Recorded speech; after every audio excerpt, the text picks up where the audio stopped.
अंतः विषयक उपागम, इंटरडिसिप्लिनरी अप्रोच। जब किसी एक विषय की विषय वस्तु को समझने या समझाने के लिए हम अन्य विषयों की सहायता लेते हैं, इसे अंतः विषयक उपागम कहते हैं। आइए इसका उपयोग करते हैं।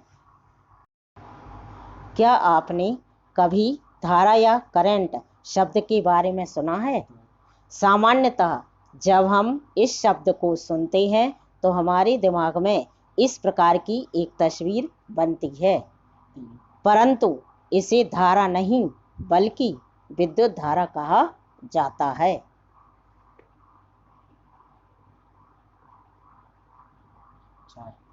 आइए पहले हम सामान्य शब्द धारा को समझने की कोशिश करते हैं, उसके पश्चात विद्युत धारा को समझने की कोशिश करेंगे।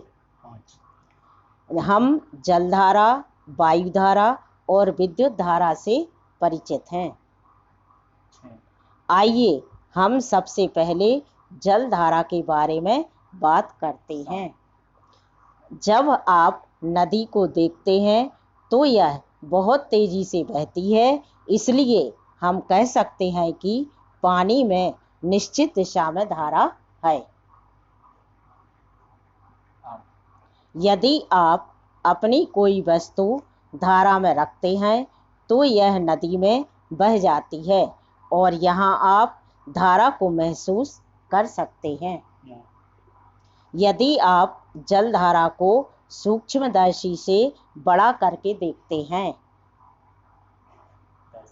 तो आप पानी के छोटे छोटे अणुओं को देखेंगे जो इस प्रकार गति कर रहे हैं।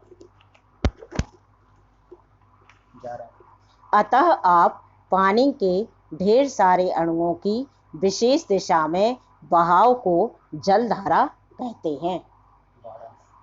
आइए अतः अब हम विद्युत धारा के बारे में बात करते हैं। हमने देखा है कि जलधारा जल के अणुओं के प्रवाह के कारण होती है। उसी प्रकार विद्युत धारा किसी चालक में विद्युत आवेशों के प्रवाह के कारण होती है।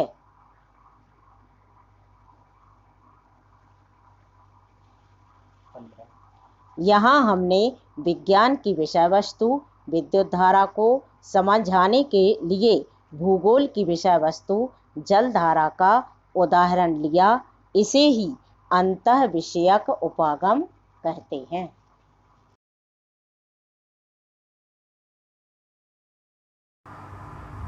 बहुविषयक उपागम, मल्टीडिसिप्लिनरी अप्रोच।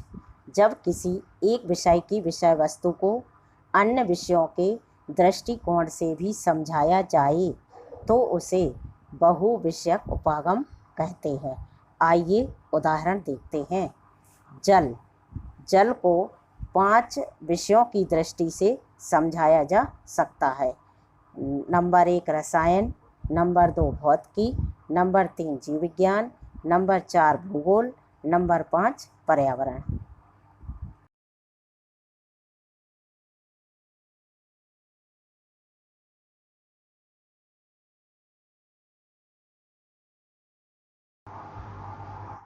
रसायन की दृष्टि से जल 2 तत्वों हाइड्रोजन और ऑक्सीजन के संयोग से बना है। हाइड्रोजन के 2 परमाणु और ऑक्सीजन का 1 परमाणु आपस में संयोग करके जल का एक अणु बनाते हैं, जिसे H2O जल कहते हैं।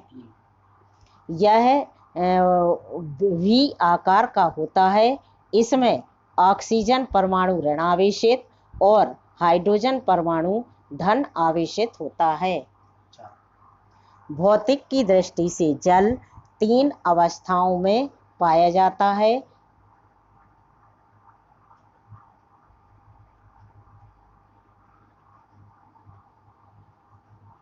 नंबर 1 द्रव अर्थात पानी, ठोस रूप अर्थात बर्फ, गैसीय रूप अर्थात वाष्प।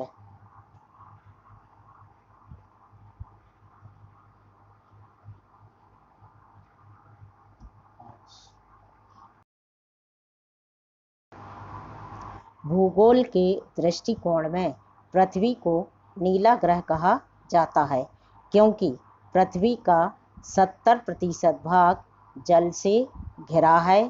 पृथ्वी पर पीने योग्य जल मात्र 3% है, बाकी 97% जल पीने योग्य नहीं है।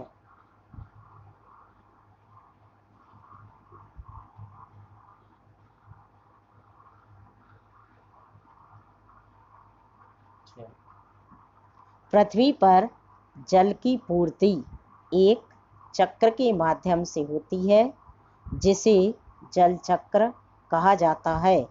जल प्राप्त करने के विभिन्न स्रोत हैं।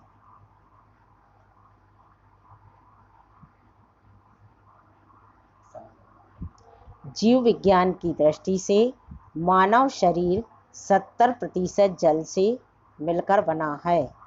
शरीर के अलग अलग अंगों को कार्य करने के लिए जल की अत्यधिक आवश्यकता होती है, अतः हमें पर्याप्त पानी पीना चाहिए।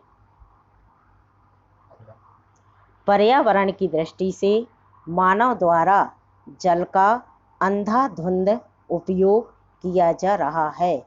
मानव के साथ अन्य जीव जंतु भी जल का उपयोग करते हैं। वर्तमान में जल प्रदूषण एक गंभीर समस्या है। इसे दूर करने का प्रयास करना चाहिए। साथ ही पर्यावरण में जल शोधन की विधियां भी बताई गई हैं। इस प्रकार राष्ट्रीय शिक्षा नीति के इन टूल्स की सहायता से हम अपने विषय को और अधिक रोचक और भैया बहनों के लिए लाभप्रद